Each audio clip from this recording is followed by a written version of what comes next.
Soy Mercurio Jr., la promesa juvenil, y estás mirando TheRingVoice.com.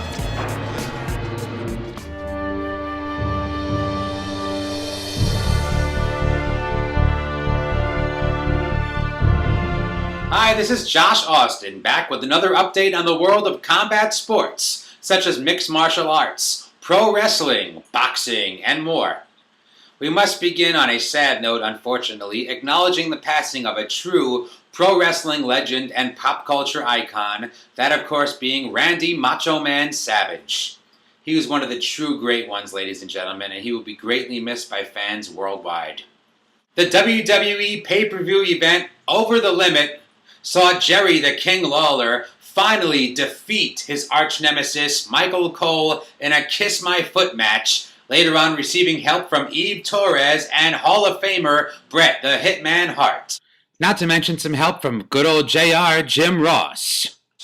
The Viper Randy Orton defended and retained the World Heavyweight Championship against Christian, and after a chaotic series of events, John Cena retained the WWE Championship against The Miz. And on Raw, we saw the crowning of new WWE Tag Team Champions as Michael McGillicuddy and David Otunga of The Nexus defeated Kane and The Big Show.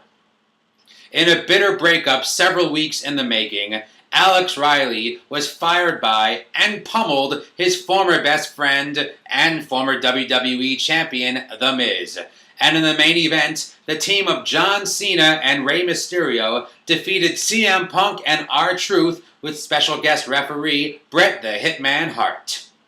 On TNA Impact, the action included a handicap match between Velvet Sky taking on the team of Angelina Love and Winter, Sky able to score the victory. Later on in the show, TNA World Heavyweight Champion, the legendary Sting, received trouble from Mr. Anderson, who came out dressed in a vintage Sting costume and viciously assaulted him.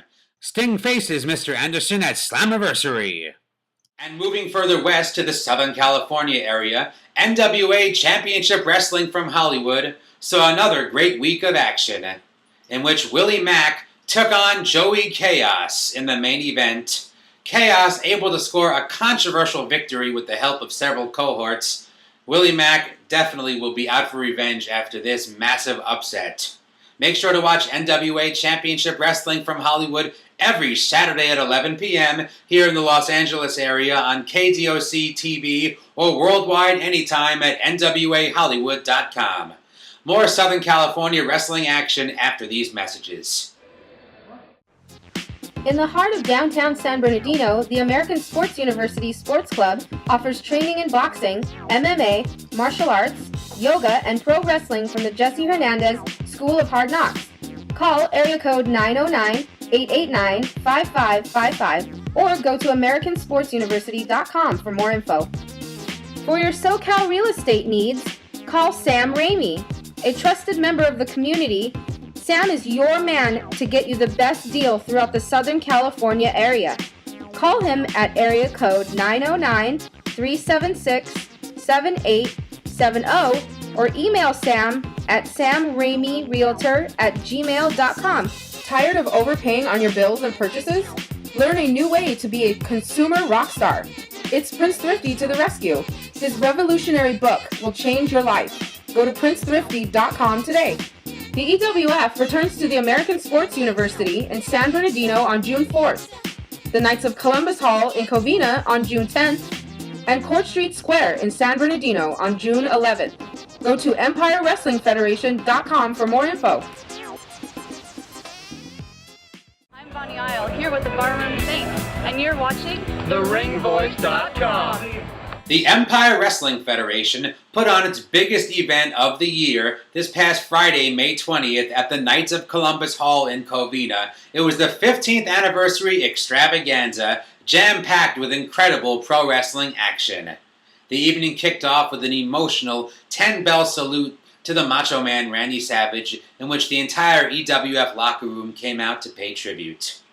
The first match saw the massive Tool, accompanied by radio personality Stick Boy, take on in a handicap match the team of Triple L and Madness, Tool having no difficulty disposing of his competition.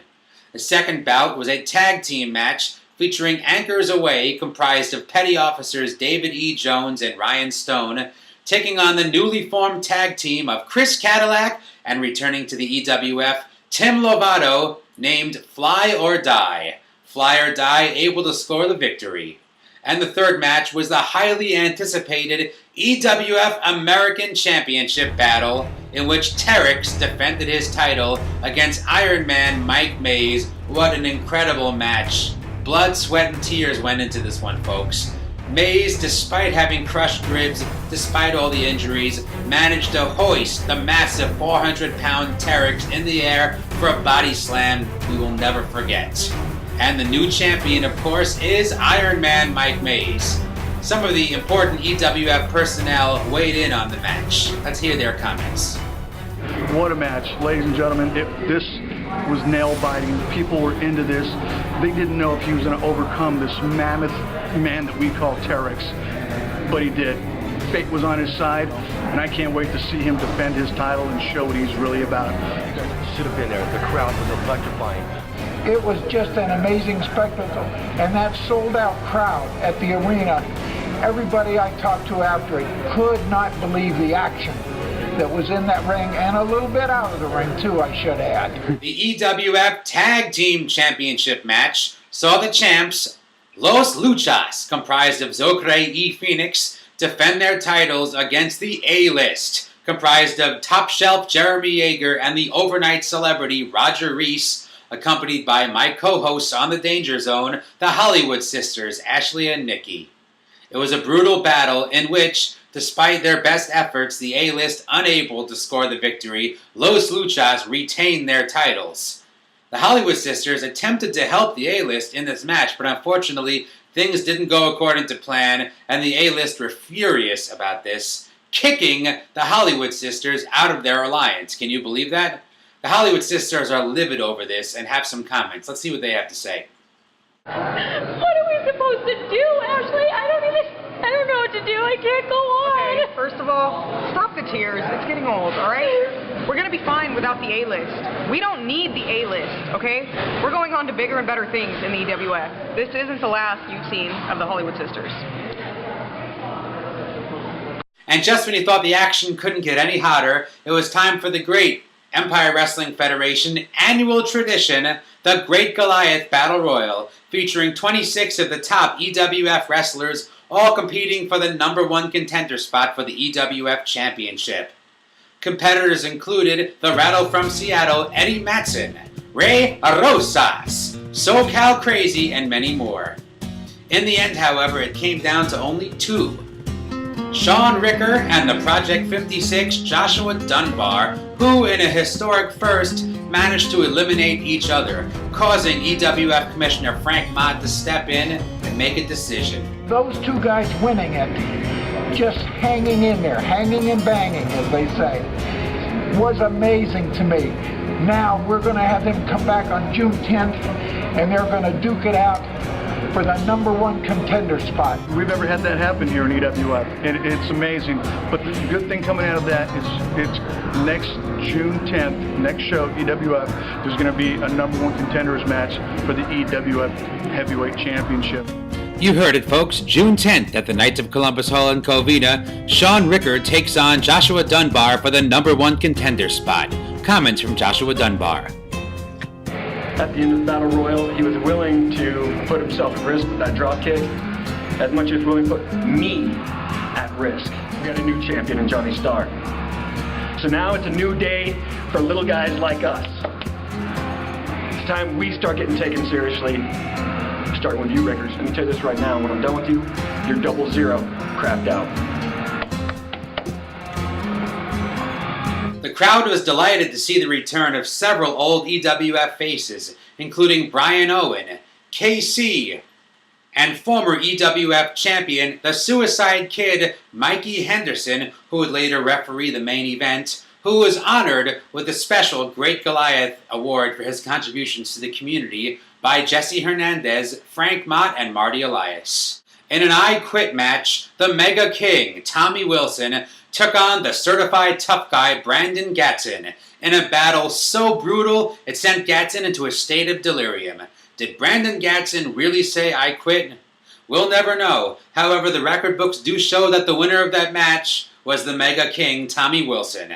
And in the main event, the EWF Championship was on the line as Ryan Taylor, accompanied by the evil Mondo Vega, took on my personal hero, the Midnight Cowboy, handsome Johnny Starr, with special guest referee, EWF legend, the Suicide Kid, Mikey Henderson, in perhaps one of the greatest matches in Southern California history. And despite Mondo Vega's interference, despite the broken glass, the broken bones, we have a new EWF champion, handsome Johnny Starr. May 20th, 2011. Covina, California, handsome Johnny Starr became the new EWF heavyweight champion. With me carrying the Empire Wrestling Federation Championship, I'm bringing honor, respect, and tradition back to this belt. The show was amazing last night. I cannot believe the action, the drama, the suspense. It was amazing. You had drama, you had suspense, but at the end, you had one champion, and that was handsome Johnny Starr. Check it out, okay? Nothing else, check this show out. And for Empire Wrestling Federation fans, the action really didn't stop with that 15th anniversary extravaganza, because the very next day at the American Sports University in San Bernardino, the EWF presented another great night of action. The first match saw mighty Mike Mountain take on and defeat EWF newcomer Dweezil Malone. The second match saw the massive 400-pound definition of pain Terex, now without that EWF championship, take on and defeat Tim Lovato. Later on in the evening, I had the opportunity to interview the Hollywood sisters, Ashley and Nikki, and while they're not happy about their recent breakup from the A-list, they made it clear they're moving on. It'll be very interesting to see what the next step is for the Hollywood sisters here in the EWF. The third match saw Iron Man Mike Mays in his first EWF American Championship defense, taking on the Rattle from Seattle, Eddie Matson, the victor, Iron Man Mike Mays. I had the opportunity to get the first interview with the new EWF champion, handsome Johnny Starr, who came out to greet the crowd and welcome the manager of the local Little League, who was there to help raise money for the team, when they were rudely interrupted by Izzy Wise, who came out to issue a challenge to Johnny Starr in the worst manner possible, injuring the Little League manager and causing complete havoc. Several EWF wrestlers had to come out to break up the melee, setting the stage for the big EWF title defense later on that night between handsome Johnny Starr and the challenger, Izzy Wise. In a massive six-man tag team match, the Ballroom Saints, comprised of Icon DK Murphy and Project 56 Joshua Dunbar, accompanied by the beautiful Bonnie Isle, with their partner, EWF newcomer, the Latin lover, Valiant, took on the A-list, comprised of Top Shelf Jeremy Yeager and the overnight celebrity Roger Reese, with their partner, another EWF newcomer, Strider. The Ballroom Saints and Valiant able to score the victory. And in the main event, the EWF Championship was on the line as the newly crowned champ, handsome Johnny Starr, defended his title against Izzy Wise in a solid match, in which Johnny Starr able to retain that title. The Empire Wrestling Federation returns to the Knights of Columbus Hall on June 10th and also returns to San Bernardino on June 4th. Make sure to check the website for details at EmpireWrestlingFederation.com. And until next time, I'll see you in the ring.